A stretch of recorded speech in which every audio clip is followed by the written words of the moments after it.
David Nolan has the perfect disguise. A white middle-aged man dressed in dark slacks and a button-down shirt, his unvarying uniform. He moves at an unhurried, deliberate pace.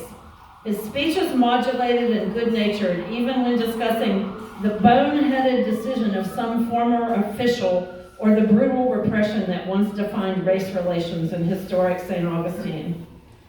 It's a demeanor more neighborhood hardware salesman than revolutionary, a camouflage that has served him well. Though he's been at the center of some of the most pitched preservation battles in city history, it's difficult to find anyone who dislikes Nolan or even heartily disagrees with him.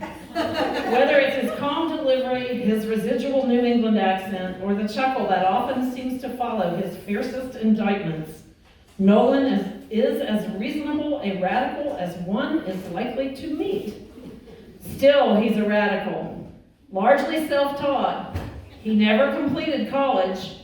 He's become the city's unofficial historian through sheer force of will. His pet issues, preservation and civil rights history, are often in conflict with St. Augustine's official line. He disparages the city's penchant for marketing faux colonial history, for preferring theme park appeal to sometimes uncomfortable realities. He's butted heads with all manner of city officials and business types, fighting their demolition plans and calling attention to their foolishness. And he's effected a real change in the way both black and white residents speak and think about city history. It's largely because of Nolan, for example, that the covered portion of the Plaza de la Constitución is now universally recognized as a former slave market. In the late 80s, he learned that human chattel was bought and sold there, a fact the city was reluctant to acknowledge. A historic marker there had called it the birthplace of weights and measures, but made no mention of slaves. Nolan, however, dusted off the fact and refused to let it die. It is now widely known and accepted as true. So, that's David Nolan. That was written back in 2009, and he's only gotten more revolutionary and more fierce than his other life as St. Augustine's unofficial historian and preservationist. So it's a real honor to talk to David and get a little bit of his story and find out a little bit more about him. So David, given the fact that you're currently the unofficial historian of St. Augustine, are you from there originally? How did you end up there? Actually, I was born in Boston. My father was a newspaperman, so we moved around. Unfortunately, we moved out of Boston before I learned how to talk, so I never picked up the local accent. So he moved on from there to Washington in the Truman administration. And my earliest memory is of attending the inauguration of President Truman when I was 3 years old. All I remember about it was very cold. And then we went on to New York, and I had the advantage of a New York City public school education. And then I balanced that by going to the University of Virginia in Charlottesville, which was certainly culture shock compared to growing up in New York City. What drew you to UVA? Well, my mother had gone to Mary Washington College, which is part of the university, and we had lived in Northern Virginia back during the Truman administration.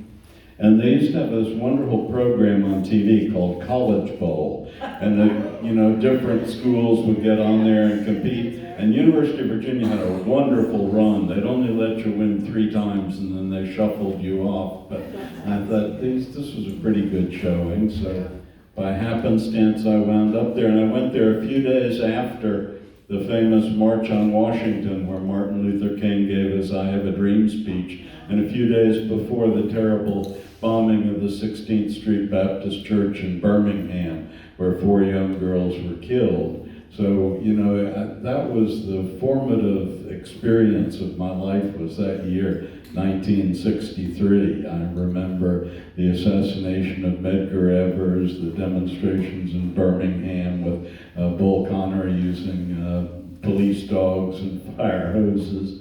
And I remember later, unfortunately, the assassination of President Kennedy. And all these things were building up towards the Civil Rights Act of 1964, and in St. Augustine, this is where that law was passed, on the streets of St. Augustine. If you take the old newspapers from 1964, you look up on one side, it'll say, Congress debates provisions of Civil Rights Act. And if you look in the other corner, it says, demonstrations in St. Augustine, Florida. So we were kind of the fuel that kept that campaign going. And in fact, Martin Luther King went from St. Augustine to the White House for the signing of the Civil Rights Act of 1964. So for me as a historian, the great treat of living in St. Augustine was you could walk down the street and walk past people who had made American history. And that's a great treat for any historian. Now, years have gone on. I'm not middle-aged anymore. I'm now the age at which Norton Baskin was when I first met him. I turned 80 this summer. So, you know, I have to take account of the physics of old age. But a great excuse for a party.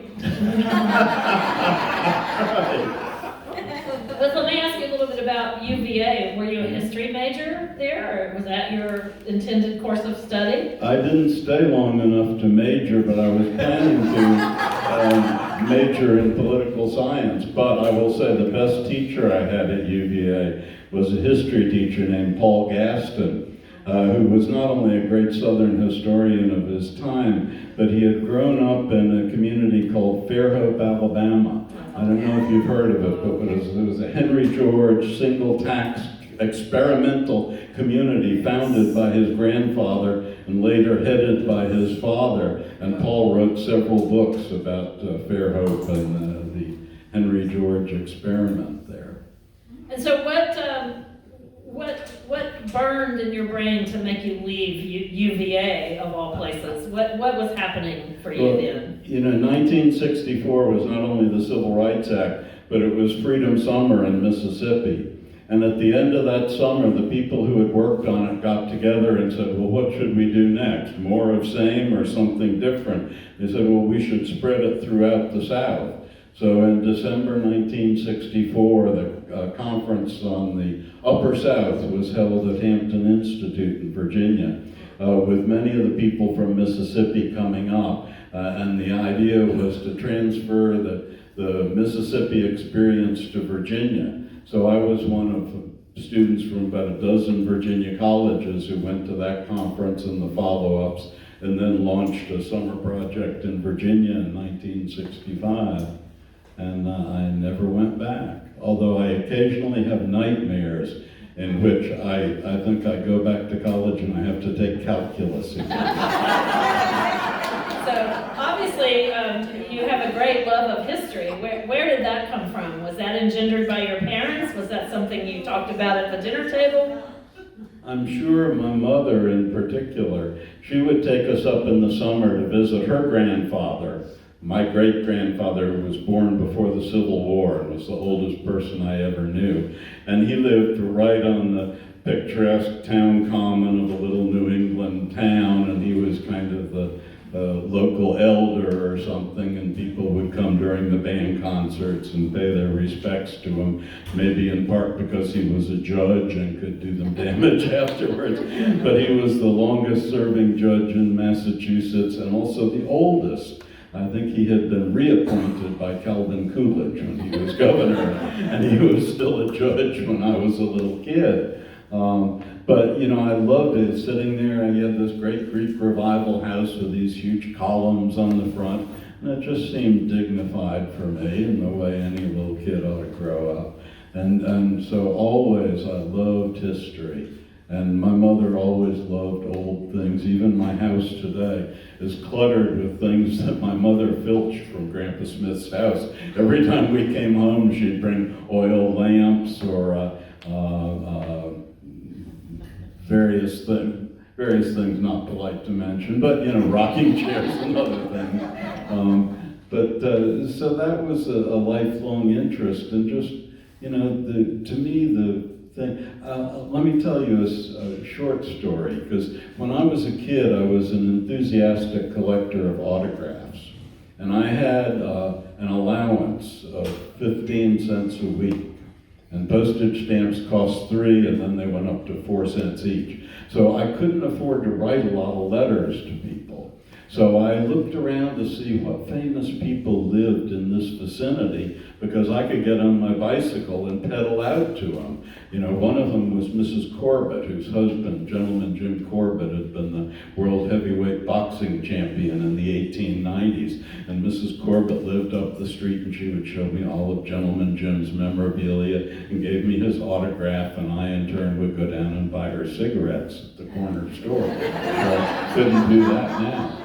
But I found another person who was listed in the encyclopedia, was named Philip La Follette, and he'd served 3 terms as governor of Wisconsin. And his brother, Robert M. La Follette Jr., had served 4 terms as U.S. Senator from Wisconsin, and their father had been both governor of Wisconsin and senator from Wisconsin, and ran for president of the United States in 1924. And here I could just get on my bicycle and pedal out and get an autograph. So that was, you know, that was part of my childhood autograph collecting. But later I learned that both of those La Follette brothers were schoolmates of Marjorie Rawlings in Washington, D.C.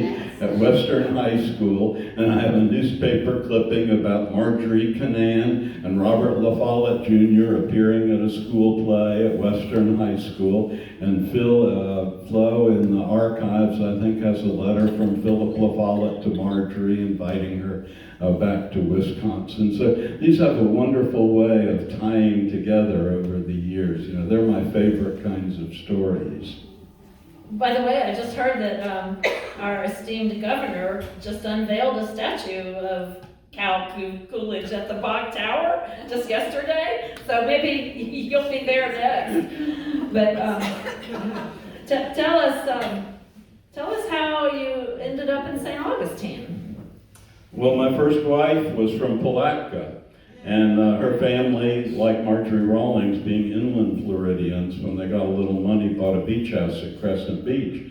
And every time we went down there, we would go and turn the corner by Ruth Streeter's house, and she would say, "That's where Marjorie Canaan Rawlings lived." And so I assumed it was the most esteemed historic monument in St. Augustine. Not so. But every time we'd look around, I'd say, you know, this would be a great place to take a year off and write a book if the family would throw in the beach house. So eventually they did, and we came down planning to spend a year and never left. You know, we saw no reason to go back to the Atlanta traffic after that. And we bought a house at the going rate of $15,000 and stayed in St. Augustine. And what year did you move there? 1977. What were you doing between 64 and 77? What were you doing in Atlanta? Oh, you name it, I was doing it. All right, well, we'll move on from that.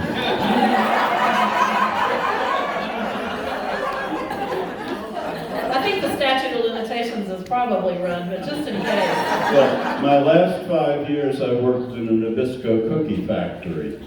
Shoveling Oreo cookies off the floor to be recycled as hog feed for Georgia hogs.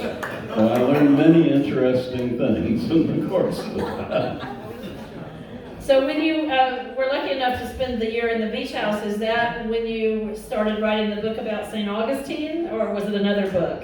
Well, my idea was to write a book about the adventures of famous authors in Florida. And so I spent my first several months commuting to Gainesville to read through the Marjorie Rawlings and Zora Neale Hurston papers. And that's in the old library, pre-Flow. That's where I first met a guy named Kevin McCarthy, who was working on a literary map of Florida. And he looked at me rather suspiciously to see if I was infringing on his territory.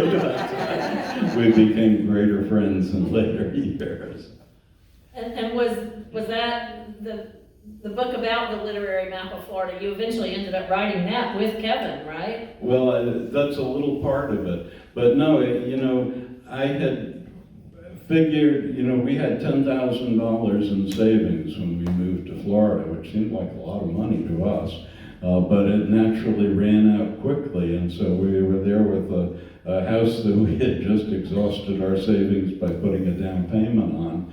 And we said, we got to do something for money, and just by happenstance, there was an ad in the newspaper saying that the Historic St. Augustine Preservation Board, which was a state agency at that time, was looking for somebody to work on a survey of all the old buildings in St. Augustine. I said, that's right up my alley. I'd do it for free if I could afford to, but God, pay me for it? So I spent the next 2 years walking up and down every street of St. Augustine, stopping in front of every house, filling out a form of everything from the roof line to the foundation, and learned all kinds of interesting things. The first thing I learned was if you stand in front of somebody's house filling out a form, they're going to think you're the tax assessor and come out and curse you. So I learned a lot of colorful phrases. And then, when I try to calm them down, I say, no, I'm not the tax assessor, I'm a house detective. Do you know anything about the history of your house?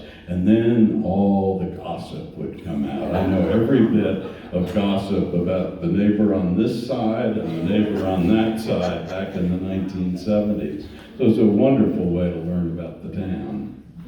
And then after that, tell us a little bit about where your path took you. Well, then it took me to poverty, dreadful poverty once again. And as things go, I'm always grateful to the Orlando Sentinel newspaper. That's where I first used to read Leslie Kemp Poole, who used to write for their Little Sentinel edition, always about interesting places in Florida. And Ed Hayes, who informed me that the publishing house of Harcourt Brace Yovanovitch, which was then the nation's third largest publisher, was going to move their corporate headquarters from New York City to Orlando, Florida, where they owned SeaWorld. And I said, if ever there was a publisher that needs to publish this book I have in mind, this is it. And if ever there was a writer who needed to write that book, I'm the one. So I wrote a very nice letter to William Yovanovitch, the chairman of the company. I said, you're coming in great literary footsteps back through Marjorie Rawlings and Ernest Hemingway and Zora Neale Hurston and stuff. And he wrote back and said, sounds like there's a book in that somewhere. So we negotiated back and forth, and we didn't do that book. But we did one that kind of grew out of my work as a streetwalker in St. Augustine. I've always read Florida history books, and it made me gnash my teeth. There's one I think of in particular, which I won't name, but it assumed that the defining moments in Florida history were the 4-year terms of all of our governors. I'm hard-pressed to think of a less significant group of people than ex-governor. Probably our greatest ex-governor was a man named Thomas Brown, who invented the mailbox, but you probably can't tell me anything he did for Florida. But anyhow, I thought they're just missing the boat here, and I knew from St. Augustine these great waves of history that came with every economic boom, followed by every inevitable economic bust. And I thought, this is the pattern of Florida history, and a book should be written about it. And so I wrote that book. It was called 50 Feet in Paradise, The Booming of Florida.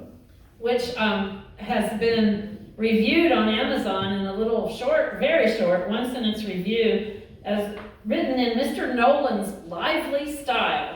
And if you haven't read it, it's really worth reading. It's history and a little sardonic humor and some insights from the streetwalking days. So it's fun to read. And so how long did it take you to write that book? Tell us a little bit about the mechanics of that and what went into it. I rented a room in Gainesville, a couple blocks from the library, for about 6 months, and I ransacked the library until closing time every night. And then in the long hot summer of 1983, with not only no air conditioning, but not even a fan, I wrote that in St. Augustine. And it was great fun. My wife claimed I chuckled all the way through it. And you have a part in 2 other books about Florida. Tell us about those. Well, Kevin McCarthy, as I said, we became great friends, and Kevin is my antithesis. I'm your typical lazy author. Really 2 books in 50 years. And Kevin one time put on a book signing when my last book came out, and I did it with a local artist and photographer, so we all went up to Gainesville and did our book signing, and then we went over to Kevin's house, and my collaborator said, well now, Kevin, are you working on a book? He said, no, I'm working on 6 of them right now. And they both looked at me with darts, get with the program here. But so Kevin, who has written about everything under the Florida sun, did what I always think was the greatest collection since that WPA volume of Florida in the 1930s. It was called The Book Lover's Guide to Florida, and it was a collaboration of people from all parts of the state. And Kevin coordinated it all, and I told him at the beginning, you're working with a bunch of prima donnas and you're going to be sorry. He said, oh, no, everything's fine. And at the end of it, I said, well, you worked with a bunch of prima donnas. And he said, yep. But Kevin will always be one of my heroes. For years, we used to room together at the Rolling Society conferences because I always hoped some of that adrenaline that runs through his veins would rub off on me. But so that was a great one. And then the last one, again, followed up from the street walking days in St. Augustine. A lot of books have been written about St. Augustine houses, but none of them, to me, hit on all, played a symphony with them. They were all tooting a kazoo, and a lot of them were just pretty pictures, but they didn't tell you anything about why they looked the way they did or why they were where they were. So we had a great collaboration with artist Jeannie Fitzpatrick and photographer Ken Barrett. And a lot of the work on them was actually done at Marjorie Rawlings Beach House. We would get together out there and we would have a light table and Ken would bring all the slides, 6 versions of each picture, and Jeannie would bring the paintings, and she not only did the paintings, but she also did the graphic design for the book, which incorporates architectural elements from St. Augustine. So that was a great project to do. And what's the name of that book, David? It's called The Houses of St. Augustine. Easy to remember. I know in the past you've unsettled some of the St. Augustine powers that be with your insistence on the truthful history of St. Augustine. Talk to us a little bit about your work addressing the civil rights issues and the racial strife in St. Augustine and what your research has led you to do in that regard.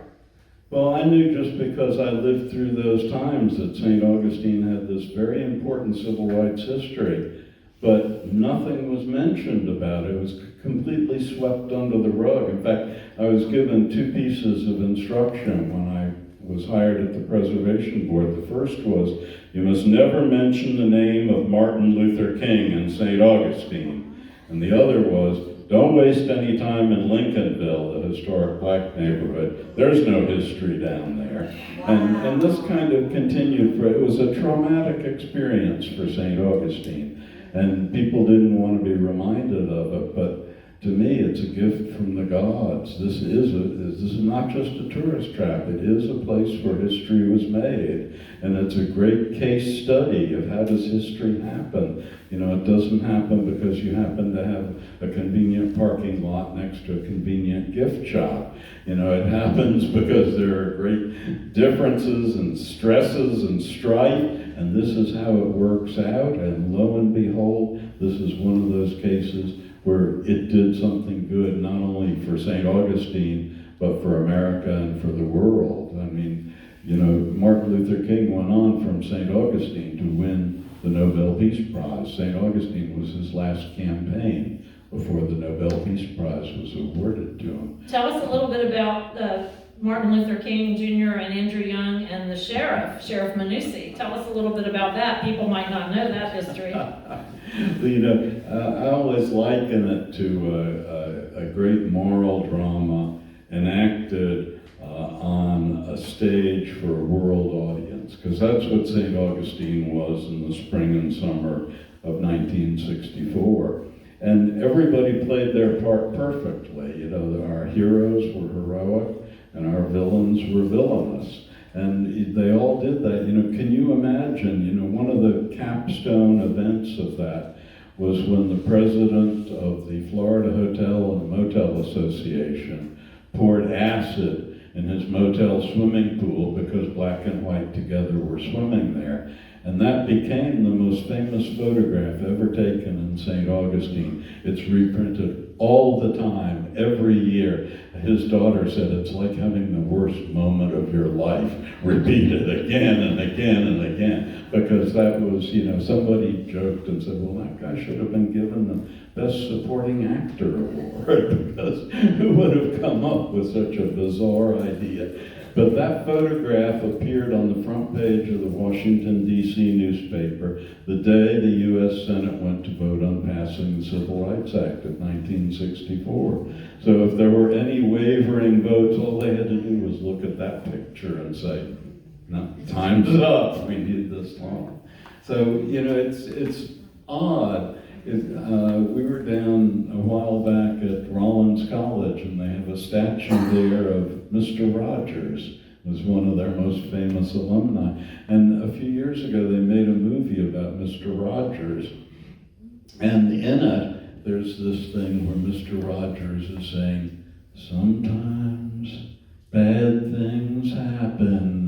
And the picture they show is of the president of the Florida Hotel and Motel Association pouring acid. It's kind of become part of that. The PBS does this American Masters series, and they did one on the novelist Ralph Ellison, who, as far as I know, never came to St. Augustine. But when they wanted to show something showing the fury of the 1960s, there's a picture of the slave market in St. Augustine with a man named J.B. Stoner saying the N-word over and over again. So these things have become part of something, and it's foolish. In St. Augustine, demolition is always a disease. The 1950s are usually considered by people who look back to be dreadful times for historic preservation, because city after city had what they called urban renewal.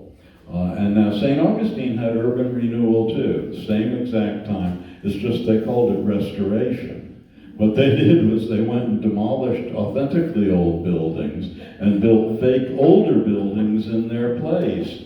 And this is not a good way to preserve our history. So we lost incredibly important things. And so I became the public itch who said, you mustn't do that.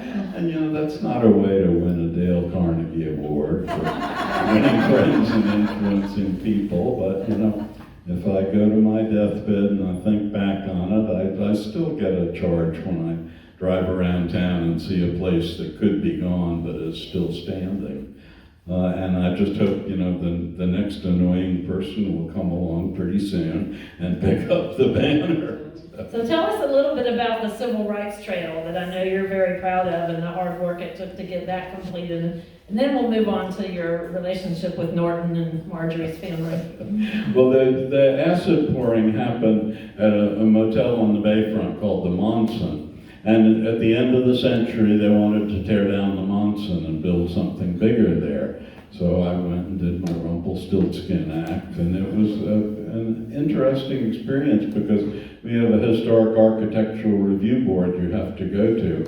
And a lot of these were old friends of mine, and yet during that hearing, when I got up to speak, every single member looked directly up at the ceiling and wouldn't make eye contact.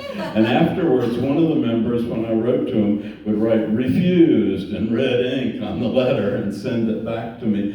So they weren't quite ready to value the historic importance of that. And every time we had a meeting, the architect for the other side would say, no historic significance, no historic significance. So finally we said, if we put a historic marker in front of these buildings, at least they'd have to think of something new to say, exercise their brain. So we got this Freedom Trail, which I guess some of you have seen on the tours of St. Augustine. So, now they at least have to think of something else. That's, of all the things that I've done to annoy people, that's the one I'm proudest of.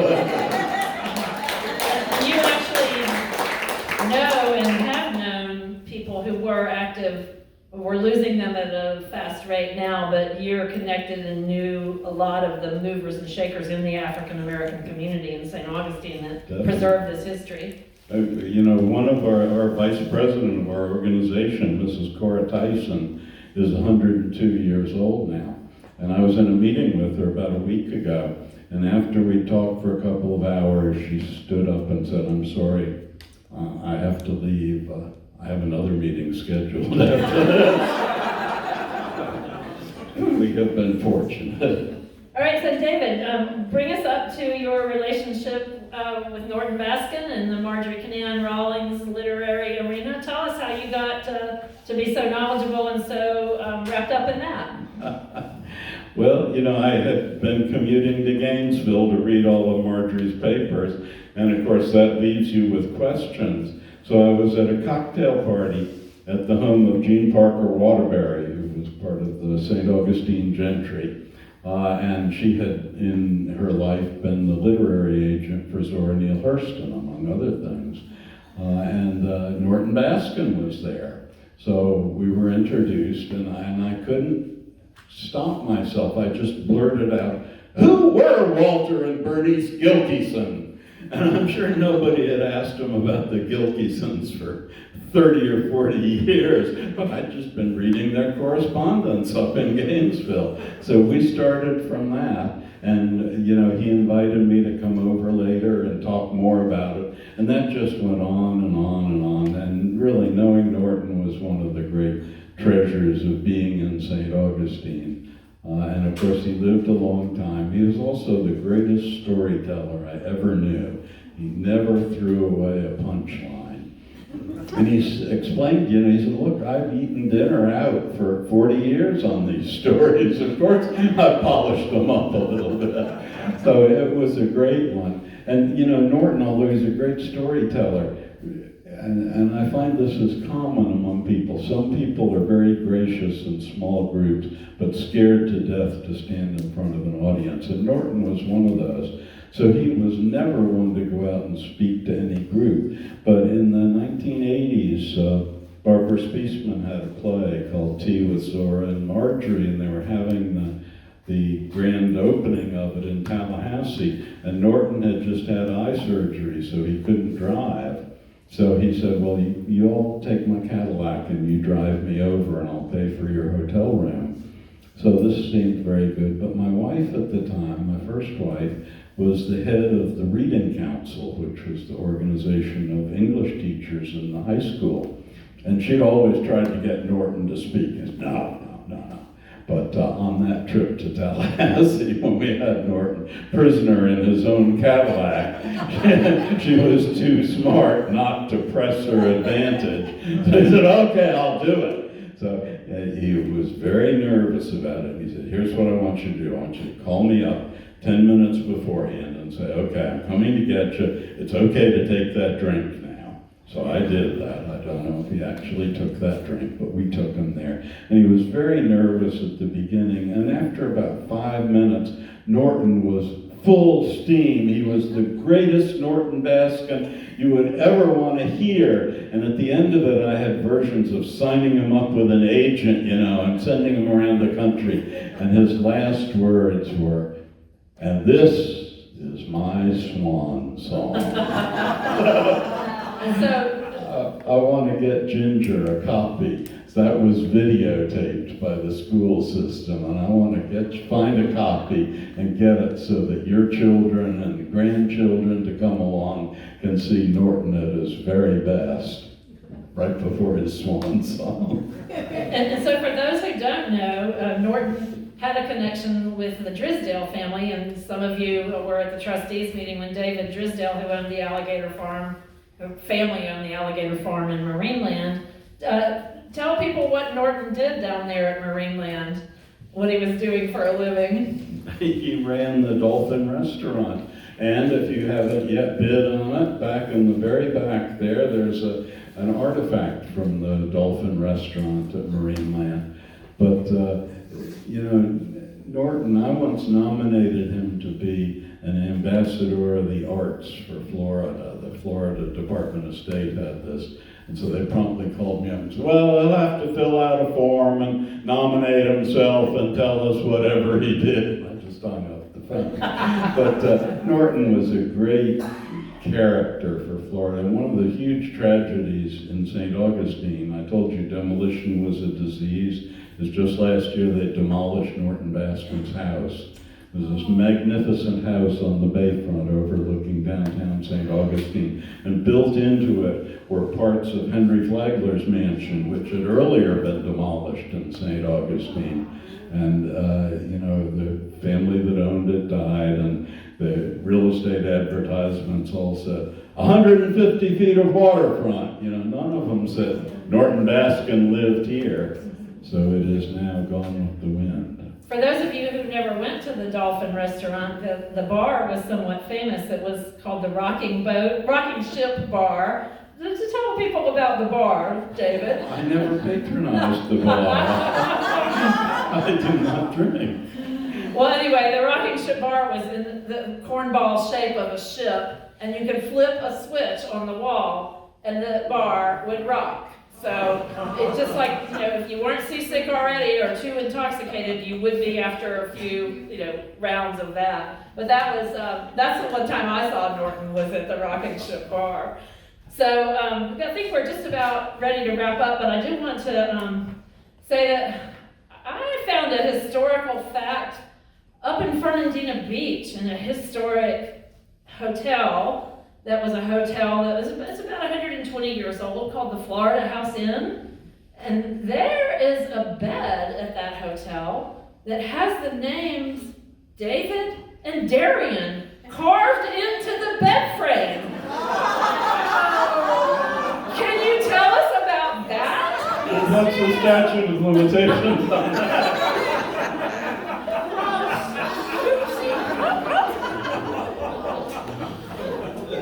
Anyway, you're very lucky to have married Darian. Just tell us a little bit about how you all met and what. And where you got married. Yeah, where we got married. So, since Darian and I both had literary interests, I thought we should be married in a literary historic site. So I said, Darian, I know the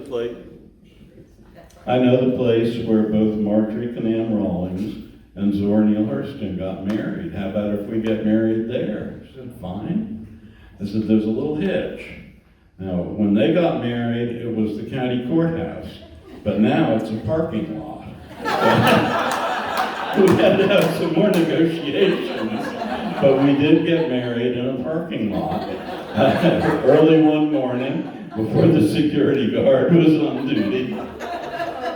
And then we retreated to somewhat more elegant surroundings of her mother's house overlooking Maria Sanchez Lake. Well, thank you so much for sharing so much of yourself this afternoon. We really appreciate it, and we're delighted that you're one of our members and one of our lifetime emeritus, grandfathered in, wonderful members. Thank you for everything you do.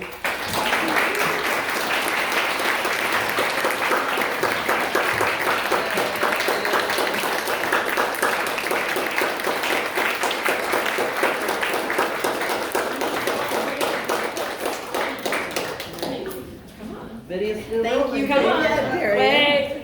Wait. Wait. Come on, Darian.